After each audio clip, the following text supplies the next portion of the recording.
Okay. But let's move on. Cecilia on the show is interested. Let's talk about this man. Hate him or love him. Football will always be grateful to having someone called Diego Maradona play the round letter game, talking about football. Diego Maradona, well, not known so much for his coaching abilities, aside the fact that he was a fantastic footballer in his days. So he has decided to step up, still in management, but not in coaching. They received a warm welcome in Belarus.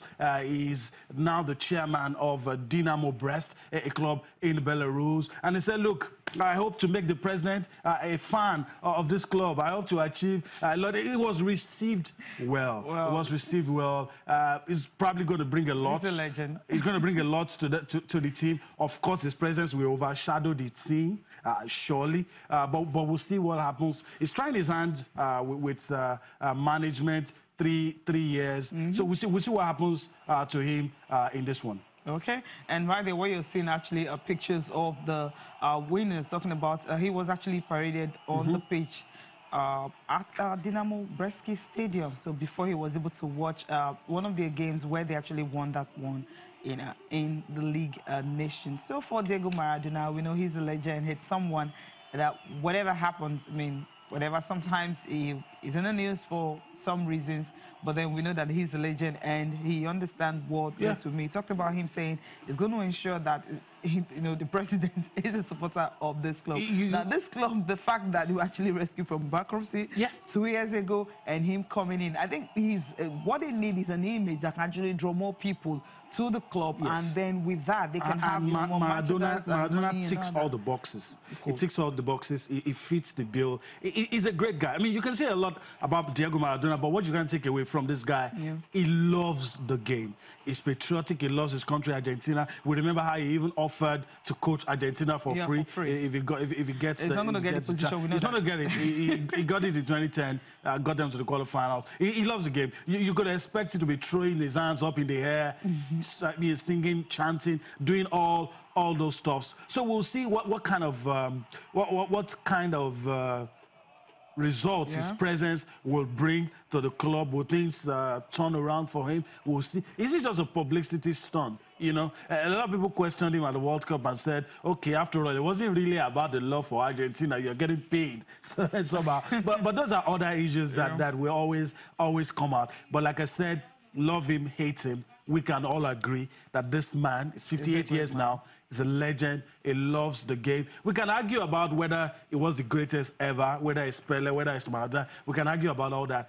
But we cannot argue about the fact that this man is passionate about the game. He loves the game. Even on his sickbed, Maradona will still support the team that he loves. That's how passionate Diego Maradona is. And football needs people like this. Absolutely. And we'll see what happens. At 58, it's not too late. He could try his hands on a whole lot of other things. Coaching doesn't seem to be working, though. No, I think this chairman position is so cool for him because it's going to bring a whole lot of people to the stadium. Just coming, knowing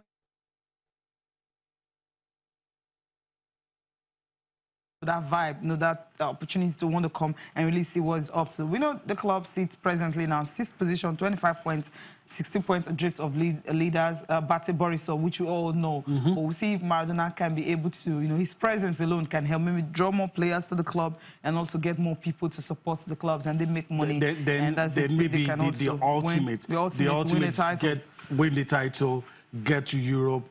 Maybe you can begin to dream, but it's a long journey. It's a long road, and you have a feeling. Let's put the club on the map now, Dynamo Brest. So that's what we're talking about. It now, right now. Right. So no, we're talking about Bate Borisov, which you all know, but then he's talking about he's there, and we're talking about Diego Maradona being the chairman of that club. Okay, now move straight to cycling now. Tour de France, what's going on right there? We got another winner every stage. You got different winner. A French rider, Julien Alaphilippe. He's the current one right now. He climbed to impressive 10th stage of the tournament. 158.5 kilometers ride. Wow, that's a good one for him. Very good one. This is one of the sports I rarely talk about. It's grueling. It's tasking, and these guys go through a lot. And some of them feel offended when the sports is tainted with all of these issues about spiking the system and all that. But there are guys who do this without doing all of those things. And this is an example of a guy who went through all of this stage 10, one of those very, very difficult stages of the Tour de France. And Alaphilippe, good one for him. I think this is the first stage victory for him in this year's edition of it. I'm just looking at this, guys. It's grueling. I mean, sitting on a bike for long periods, being in tune with your strategy, you know, and it looks like a one-man show, but it's not, because look, you have a lot of teams that will say, okay, this is the main guy from this side, wear him out, do this, you know, and sometimes accidents too do happen in these events, but the ultimate is always ending up with the yellow jersey. That's the ultimate for everybody. So good one, Alaphilippe, doing it here, winning stage that stage 10. And we'll see what happens to him if he's able to, you know, continue. But you know, it's a long road. The names that really comes to mind when you're talking about it, right? Well, as you said, it's a long road. It's a long road, you know, before you can be named the Tour de France winner. A lot of stages involved, so we'll see. Sometimes I think maybe just the stages should be reduced and all that, because of the stories we hear. Sometimes, you know, Lance Armstrong. Not supporting Lance. I mean, he threw a shade at the organizers and said, precisely. Look, no matter how brilliant you think you are, this is the way we can easily spike the system. Unless you're a superhuman, you can't, you know, do all of this. All right, we'll leave it there for a while and go on a break. When we return, there's still so much for you on Sports This Morning. Join us again.